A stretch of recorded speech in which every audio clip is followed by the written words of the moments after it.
When everything feels like it's slipping through your fingers, when emotions run high and the chaos of life tempts you to fight for control, what if the answer isn't pushing harder, but surrendering? This new moon in Pisces is asking us to trust the flow. Yes, even when it feels impossible. With Venus stationing retrograde in Aries, there's heartache in the air, but Mars is finally moving forward, and he reminds us that strength isn't just about reactive action. It's about knowing when to soften, when to listen, and when to let go of control as well. There is a huge support portal in Pisces, weaving new possibilities from Uranus and Pluto. But it comes at the expense of our old structures, safety nets, and identities. This is a test of faith in yourself and in the universe at large, a moment to surrender to the unknown. It's an opportunity to feel our way towards the future rather than force it. So join me as we crack the code and surf the waves of an intense Pisces and eclipse season together.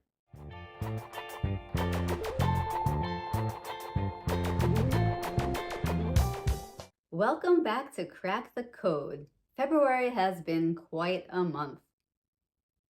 The good news, well, Mars has finally gone direct. Yay! The bad news, Venus retrograde starts on Saturday. This week, we're experiencing what is actually a rarity in 2025. All the planets are direct at the moment. Normally, I would feel pretty good about that, but we're in a super deep pocket of Pisces energy, so instead, I'm definitely feeling a bit dramatic about it. As I always say with evolutionary astrology, everything is always in our favor from an evolutionary growth standpoint. But real talk, this shit is hard. I am extremely grateful for the slight relief of direct energy, even if it's not really ramped up and will only last a moment. And I don't know about you, but I am not feeling any type of strength or empowerment right now. And at the same time, I'm fucking mad about it.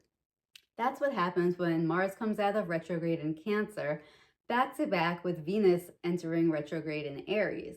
We kind of feel like we're in this weird void of like pissed off jello just sort of jiggling around this existence, waiting for something to happen.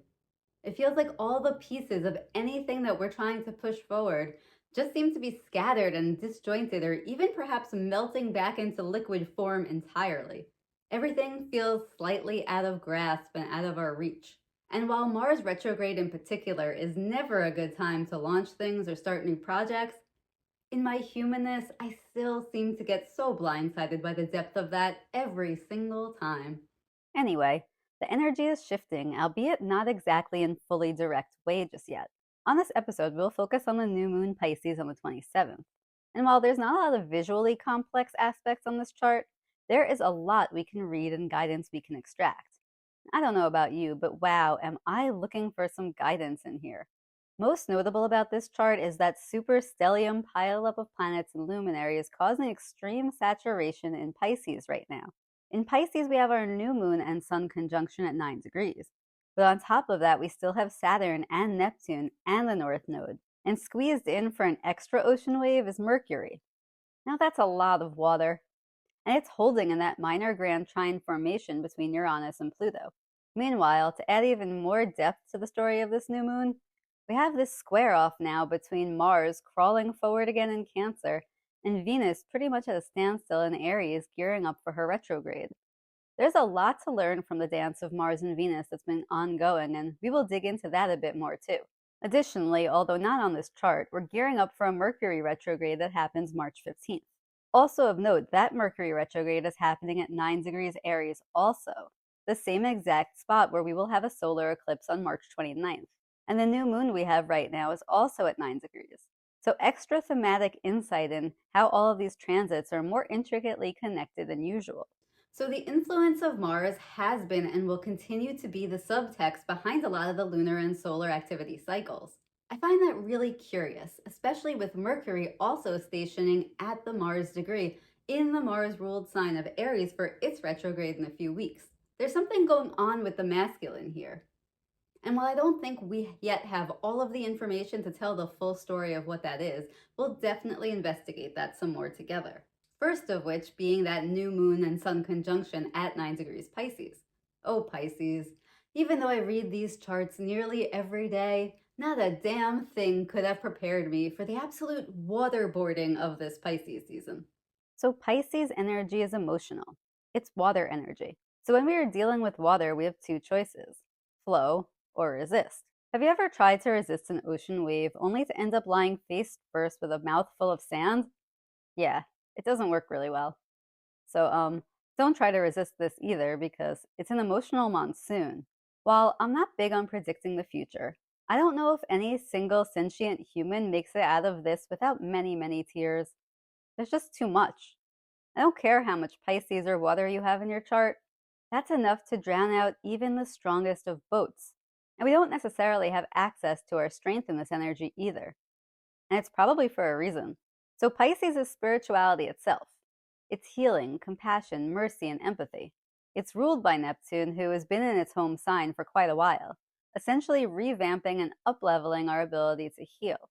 These placements in Pisces are teaching us about transcending illusion and ending patterns of self-sabotage and self-abandonment, especially ones caused by dissociation, illusions, or general unwillingness to face the truth of our feelings. So the moon placement in the sign of Pisces will double down on our intuitive abilities. And I think that's important because if you have any self awareness, you probably to some degree have heard your intuition screaming at you, especially right before making decisions that are self avoiding. The intuition can be like, hey, we just need some attention and some love. Please don't run. And then what do? Well, we run anyway. From ourselves and from pain and from facing something we're trying to avoid. It's part conscious, part nervous system reaction. But with Neptune here in Pisces too, and nearing its major shift into Aries, we are learning how to face ourselves without running. Now, because this is a new moon and Sun is intrinsically conjunct and involved, this is entirely meant to shift our identities. This experience feels strategically meant to initiate us into a higher realm of healing capability. And as usual, because it's first deacon, we have to first learn this lesson through applying it to ourselves and our lived experiences. That way we can then act as guides and lighthouses and healers for others. So just remember, as we swim and sink and rise again through the waves of Pisces, water can be fierce, but it can also be very cleansing. I think some of those tears and some of the emotional pain brought up in these transits is meant to be released so we can start cleaner. The thing is, it won't end with the new moon. We have an onslaught of Pisces energy pretty much all the way through Aries season too. Now, a lot of people are not going to like the sound of this, and hell, I normally would like it, but even I have some apprehension around this. I think the Mars driven action that we need to take in this new moon to transcend our identity and flow with all of this Pisces energy, I think it comes with deep surrender. It kind of pains me to say that in this atmosphere where emotionally it feels like things are literally getting worse by the minute and so many people are hanging on by a literal thread. In many ways, there's a vibe that feels very unsettling simply about being alive right now. It just feels like a very difficult and most challenging time to simply trust the process, no? And well, yeah, it's not supposed to be easy. Remember on March 30th, Neptune begins its first shift into Aries, a journey 164 years in the making. And while we're not quite at the 29th degree yet, if you think this shift will be easy and quiet, you probably haven't been paying attention to the math of it. Because mathematically speaking, it's pretty clear from this chart that part of what moves us into the next cycle of healing humanity is that we really got to stretch past our limiting beliefs about reality itself. Between Pluto and Aquarius, Uranus moving into Gemini, and both Neptune and Saturn in Aries, the planets are setting themselves up to deliver some wild rides through the next few years. Ones that are really going to stretch our understanding of reality, humanity, who we are, and maybe even why we're here. That's going to be real difficult for a lot of people to handle. So we're in many ways slowly adapting the skill sets to help us integrate these energy transitions. And limiting beliefs about reality itself is a huge block. Now, I know what I'm saying sounds wild when half of the richest country in the world is feebly attempting to turn back time. But just realize that's a power grab move, a simply desperate attempt to hold on to some semblance of control. And the flip side of that, which is the side I like to pay more attention to, is that the dismantling of the US government was imminent. It's a process that's been in progress for a long time. Personally, I've always kind of struggled to feel truly free in the US to start. Now, don't get me wrong, I know that in a lot of ways, as a female in the US, I have it better than people in other countries. And as a white woman specifically, the fact that I'm even able to make this video and yap on YouTube about it, I know I have some level of privilege, and I do not at all take that for granted. So, given that disclaimer, if I'm feeling oppressed and caged here, I can't even imagine what others across the world might feel like. Because we're all under the same sky. Despite me coming from a US-centric viewpoint, the energy impacts everyone in different ways. The goal here is to expand what we believe about the world and humanity at large. Fake lines in the sand and who you pay taxes to matter not in the grand scheme of astrology and human evolution. And while, yes, that will mean governments will fall and transform, we're also being faced with the stark polarities that have been in our face around religion and how limiting and actually harmful a lot of those beliefs can be. Really, it's any structure, capitalism, religion, government, that creates a hierarchy among people, where some lives are valued more or less than others. That's not the way forward. From a US-centric perspective, just perhaps consider that maybe clinging to a document that was written based on what the world was like in 1787 is just not the way that we move forward into the future. Now, I'm not saying that I have all the answers. I'm just saying that the energy is telling us that these answers will not come from the way things have always been. Going back in time, whether it's far left or far right ideologies, neither are the answer. The answer comes through evolving our beliefs and our care for each other. The answer won't be in something we've seen before. Pluto is in Aquarius, and a future forward autonomy and support of community is the name of the game for the next 20 years. We're only at 2 degrees of that transit, and we have a retrograde in May. Pluto is like a bulldozer, and it's still shifting the rubble of the fall of control systems from Capricorn. That's what I meant when I said this dismantling has been in progress for a long time. Because this is at the moon-ruled 2nd degree. It's going to feel emotional, especially because it hooks up with Uranus and Taurus to trine into this Pisces stellium.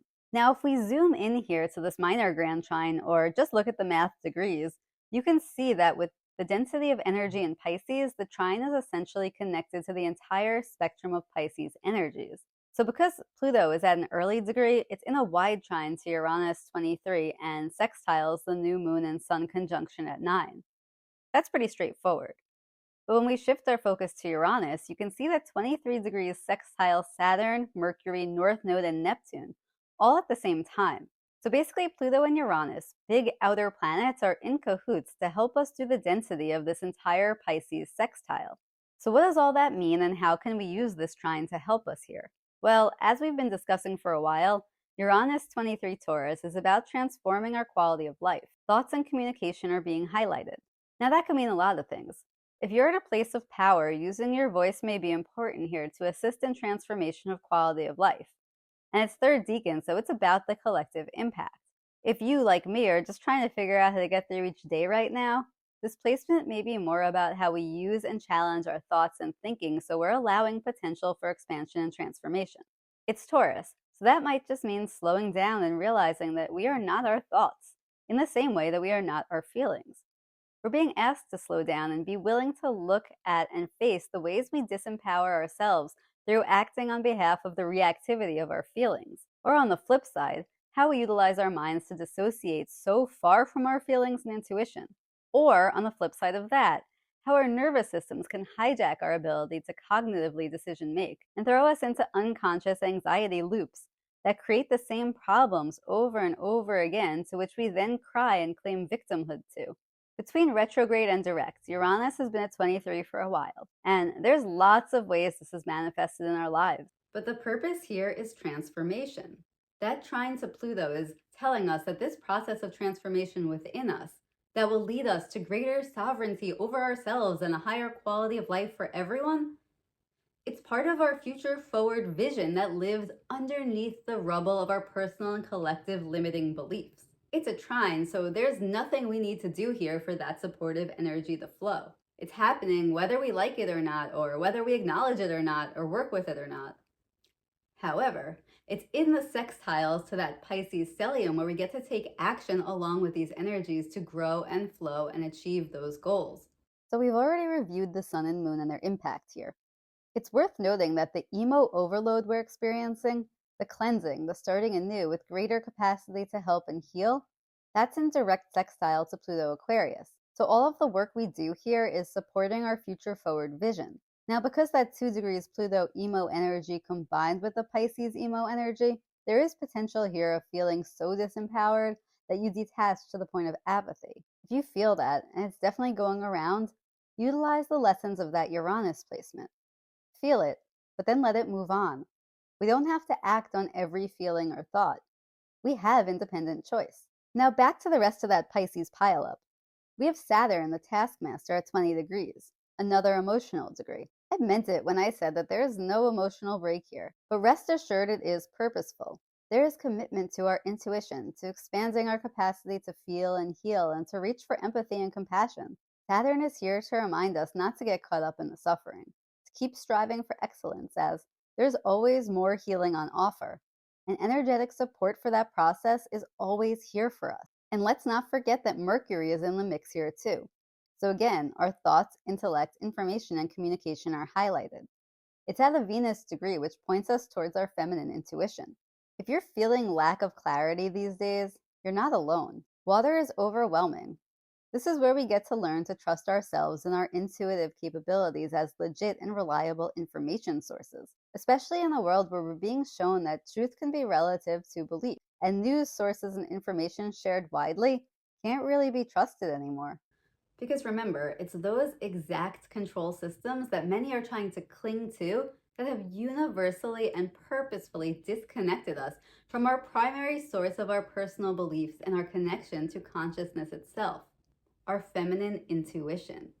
Religion, government, capitalism, and patriarchy, basically all of the control systems that we want to pretend are creating safety for us, they do it by creating blanket beliefs and structures to follow about the world we live in, so that we don't have to listen or trust ourselves. And I think that's why even our beliefs around the truth had to be shattered in many ways, because the real truth lives inside of each and every one of us, and quite frankly, it might be different from you to me to someone else. And that's okay. In Pisces, especially, our intuition and unconscious connection to energy at large is highlighted and expanded. Basically, what this tells us is your truth is important. Listen to it. It's more valid than half of the information coming at you from outside of you. If your government tells you that rich people are better than poor people, does that actually feel right to you? If your religion tells you that people who believe in your God are more worthy than people who believe in other things, does that actually feel right to you? If anyone tells you your gender makes you more important than someone with different body parts, does that actually feel right to you? This energy wants us to stop bullshitting ourselves. Every single human on earth has a feminine based intuitive connection.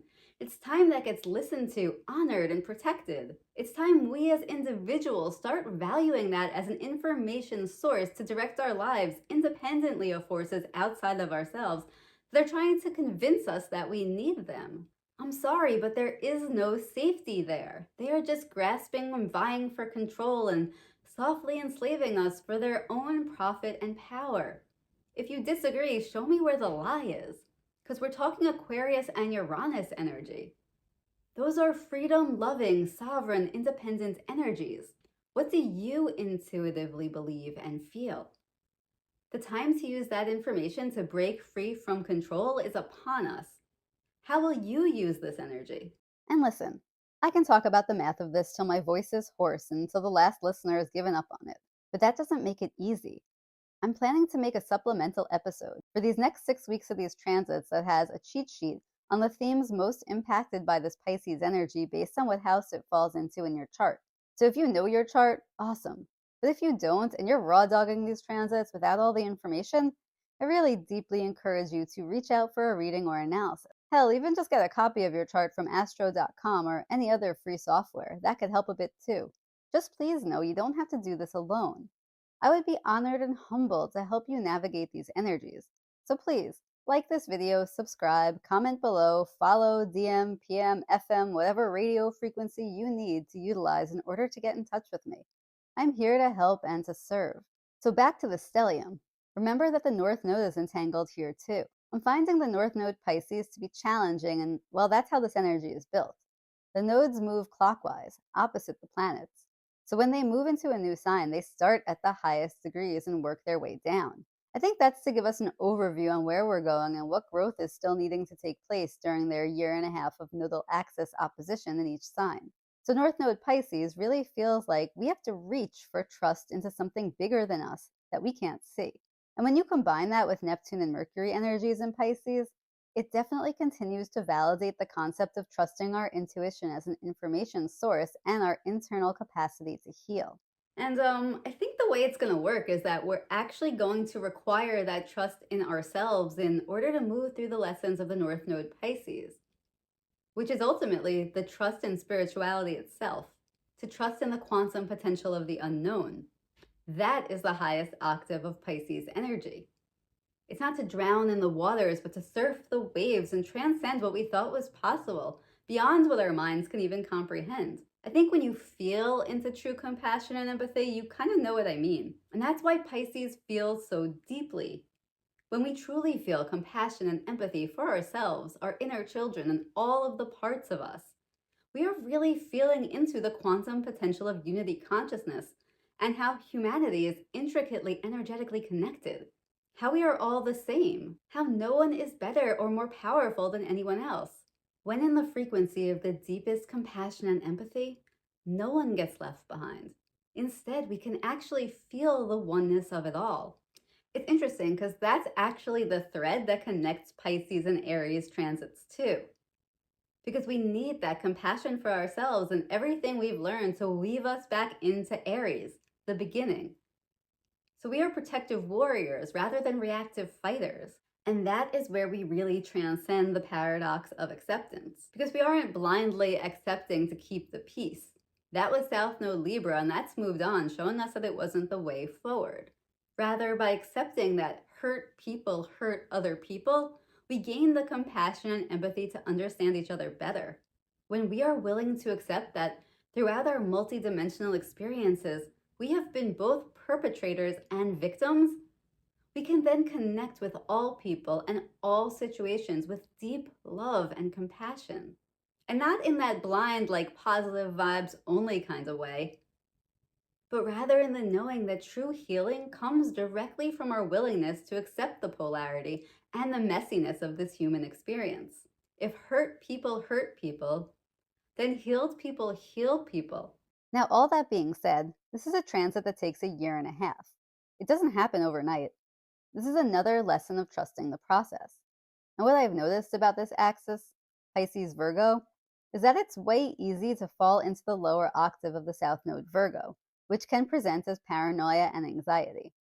And fuck, man, we have people in the US preparing for a full out civil war. I'm not saying those fears are not justified, but I am saying the vibrational frequency of this particular energy can lead to extreme fear, especially for earth energies or those very uncomfortable with the idea of the unknown.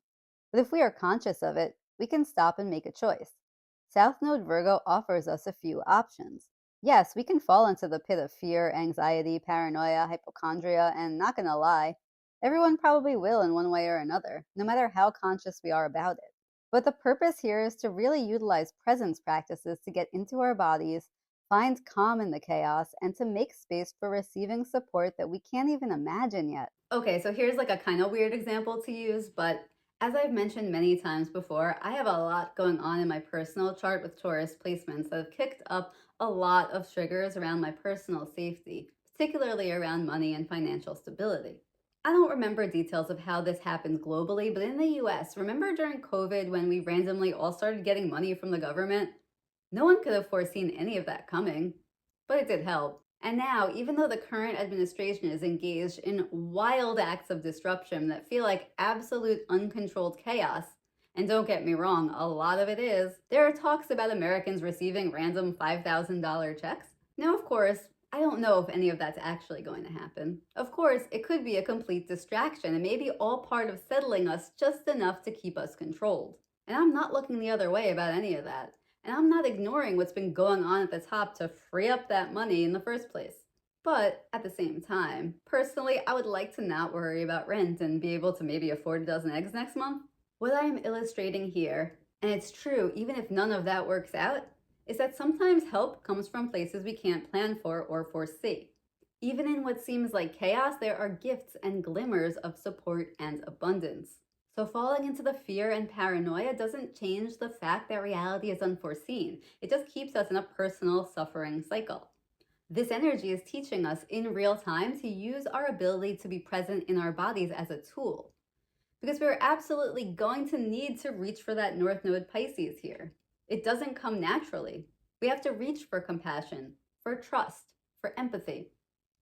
We have to actively choose to trust the process through actively trusting that we are safe in our bodies in the present moment and leaning into rituals that calm our nervous systems. We have to actively reach for healing and for each other. So, when you tune into your body, you may be noticing right now a shift in vibrational frequency, and it can feel rather unsettling if you ask me. If you're not sure about this, get really quiet with yourself, whether in meditation or whatever methods you use to quiet the mind for a moment and just focus on your body. Do a scan and notice any areas that feel like they're buzzing. For me, I relate this feeling to anxiety. But if you really feel into it, it's a little bit calmer than anxiety. It feels more like a frequency shift or a recalibration, like a part of you is almost inaccessible and offline while it's being upgraded. It can feel jarring, hence the anxiety, which is why self care, healing, and compassion are highlighted here. I think a lot of that plays into the ongoing process between masculine and feminine, Mars and Venus, that's been building for a while. We had Mars retrograde from Leo, the sign of heart led leadership, back into Cancer, the emotional nurturer. His retrograde has ended and he is stationed direct now. But he's got to go forward through half of Cancer again before his momentum is fully regained. At the same time, we have Venus, currently direct but at a standstill, stationed where her retrograde will begin, 10 degrees in the masculine Mars ruled Aries, and eventually back into Pisces. Now, when Mars first started its retrograde back in December, we were still transiting the early degrees of the Aries Libra nodal axis. There were lessons on stepping into brave empowerment through releasing codependency, people pleasing tactics that were really just self abandonment, wearing a trench coat of keeping the peace. So, what's notable about that in regards to these retrogrades is that at the time, from our vantage point, Mars was moving backwards and Venus was moving forward. So, essentially, they were moving towards each other, but also in opposition to each other. So, when Mars was in Leo, Venus was in Aquarius, the furthest apart they could be from each other. I think that's important because Venus was reclaiming her sovereignty and basically nodded to Mars like, hey, I care about your struggles, but you gotta work through this yourself. It's on the masculine to remember the value of the feminine, nurturing, healing energy. Then come back and we'll see what you've learned. So basically, she was like, I'm here, but I'm not here to do the work for you. Now here we are, and where is the retrograde concluded? 17 Cancer, the Saturn degree of responsibility, accountability, commitment, and maturity. Basically, Mars learned a lot about self care, feeling disempowered, emotional boundaries, empathy. Saturn is reminding him now that it wasn't all for nothing. He is responsible to take these lessons with him as he goes direct and moves back into heart based leadership in Leo and beyond. In order to be an empowered protector of the feminine, he had to remember what being disempowered felt like. He needed to remember the value of the all powerful, deeply caring and loving mother energies. He needed to remember that they are part of him too, and when he rejects or suppresses or tries to control the feminine, he's rejecting and suppressing a part of himself too, whether he likes it or not. And that overly controlling or suppressing the rich gifts that the feminine energy offers, it cuts off the connection and disrupts the entire balance. Basically, patriarchy and all the way it's entangled with government and religious implications, it's all going to be a bitch to unlearn. Just as the masculine built patriarchy, he is responsible for tearing it down and the rebirth of a new, softer, more loving structure and systems to replace it. So, meanwhile, Mars starts moving forward and Venus is stopped and she's about to move retrograde. So, again, they are moving towards each other, but in essence, they are even further apart. And there's a square between them now, causing even greater tension. So, Venus is at 10 Aries. She is re identifying what feminine empowerment really means. And remember, Venus does not feel comfortable in Aries. She is furthest from her home sign of Libra, where she values peace, beauty, fairness, and flow. In Aries, she's asked to find her bravery, passion, and drive. And well, that kind of bums her out in a lot of ways. Venus is a lover, not a fighter. But in Aries, she's asked to look at where fighting may be necessary to restore balance. So for me, I have an Aries moon, but my relationship to that energy sometimes gets deeply repressed. I don't like anger, it's uncomfortable. So I'm finding that in the current transit, a lot of anger is coming up, a lot of sadness over things in my life that haven't been fair to me, and an honest willingness to face those feelings, even though they hurt. One of my personal healing practices is somatic breath work.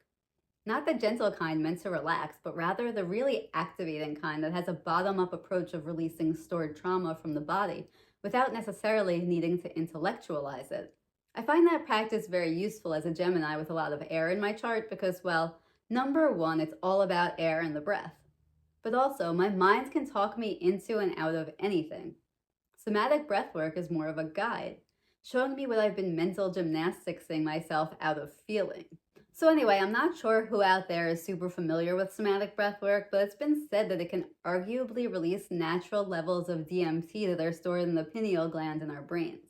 DMT is psychoactive, and I've had that experience traversing my own consciousness during somatic breath work, and I found it extremely useful.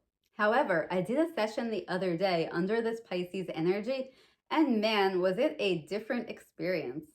Basically, before I could even get into the pattern of breathing that's necessary to reach that mental state, I was already deep in my feeling body and releasing. And the entire self guided session was essentially me riding the emotional waves of Pisces.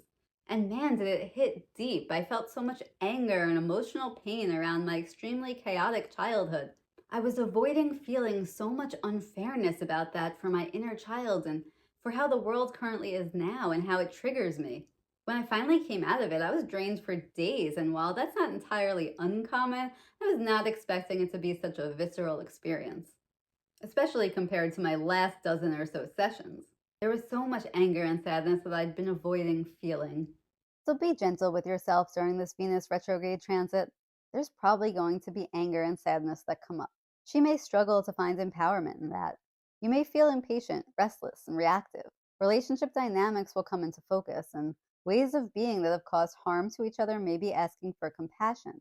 The feminine will question the balance between harmony and sovereignty, and having to rein in the areas where she's given too much of herself isn't going to feel natural, but it is extremely important and consequential. Because ultimately, the feminine energy is about receiving. And the fact that she will move through this fiery Aries energy and back into Pisces again, where she will need to reach for compassion and empathy, I think it's about clearing out blocks of old wounding and toxic patterns that caused the misdirected imbalancement in the first place. That way, her return through Aries when she's direct again can be truly empowering because it's coming from love rather than trauma and wounding patterns. And hopefully, within that, she finds her passion for the masculine rekindled. Because wow, that light has been dimmed. There's so much disappointment that lives here. I literally felt it viscerally. We just have to be willing to face that and heal and forgive ourselves and each other too. South Node Virgo reminds us to fall in love with what is, without falling into the lower frequencies of Pisces, which can be dissociation and martyred empathic wounding. So, a big question I have here is how will the masculine respond, especially with that square? It feels like with his recent experience in Cancer, there would be some nurturing opening up from masculine energies to feminine ones. But then there's that square. I think it's important to realize that as much as we learn and understand each other, we each have different gifts and strengths. The masculine approach to nurturing presents differently than how the feminine would do it, and that's important. Things like creating a safe physical environment, taking self caring action towards themselves and each other, and providing structure are some ways that the masculine honor and nurture feminine energy. So I'm curious to see where and how masculine energy steps up to support the feminine, basically while she's in the thick of it, having a difficult time. This square will last all the way through Mercury starting its retrograde, so it's not breaking up for a few weeks at least. We are going to find out in real time what the masculine has learned during his retrograde in the ways that masculine dominant energies take action to support the feminine over the upcoming weeks, internally and externally. So fingers crossed, because I don't know if the feminine can take another lesson on disappointment. Now, before I end this episode, I wanted to leave you with this. We are in a pocket of very emotionally challenging energy here. We are in transition energy. This is no longer the training phase. We're entering eclipse season, which is the bringer of change. So while I know many of us are experiencing profoundly challenging energies in our personal lives on top of all the collective chaos, I'm here to tell you not to lose hope. For weeks, I spoke about the healing window portal that opened as the North Node and Neptune crossed. And that hasn't disappeared just because they've swapped positions and the North Node has crossed the line. They are still intricately intertwined. And here at this new moon, we have Neptune sitting at 28 degrees. A healing that transforms our identity is on the horizon. But the key will be in our ability to trust and surrender to the present moment and to find peace within the chaos of reality. Our abilities to raise our frequency and see the light in the dark. Think of yourself right now as being underwater. As humans, we can't breathe down there, but we know where the surface is. We have to take action and use effort if we want to get there quicker, but even if we don't do anything, our bodies will naturally rise to the surface. And think about when you're underwater and swimming towards the light. That is the energy we are in right now. We feel the pressure, and maybe it's hard to breathe, and we're all kind of collectively holding our breath. And maybe for many people, that creates a panic. I mean, that feeling traverses lifetimes and can bring up triggers from the fall of Atlantis itself. But if we bring ourselves back to present moment and we look up, we can also see the light and trust that the surface is there for us. We just have to swim up towards it actively. In this window on the Aries and Pisces line, there is a pocket of energy prepared to deliver miracles. If you want a little bit of proof on this, you can go back in time and see where your life was when similar Venus and nodal transits were occurring. Look back to 2007, 2008. Look back to 1989. Note anything that may have unexpectedly transformed the direction of your life during these eras. And use that to fuel your trust in the potential of the quantum unknown. Even if, and especially when, you feel like you're drowning in the weight of the present moment. Because there is huge opening here for literal magic. Things you couldn't plan and can't possibly foresee. And Pluto is in Aquarius, so these things are meant to help us build the future in ways that we absolutely could not dream up or see coming. So hold on to that.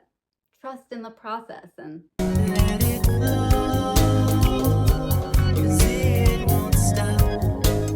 Thank you so much for joining me on Crack the Code and trusting my guidance. It is part of the mission of my North Node to follow my bliss as a heart-led leader and be of service to others through channeling the guidance of the charts as we walk through this expanse of space and time. I have some big visions to bring to life in 2025 and beyond. Subscribe to my channel here on YouTube or follow me on Instagram at Sarah Bliss to be the first to find out about new offerings. To book one-on-one readings, written or video chart analysis, comment on either channel or send a DM to get in touch. I'm so grateful for your support and presence, and I can't wait to connect further and crack the code on the guidance of your own chart. Listen to your heart, follow your bliss, and let it flow, because it won't stop.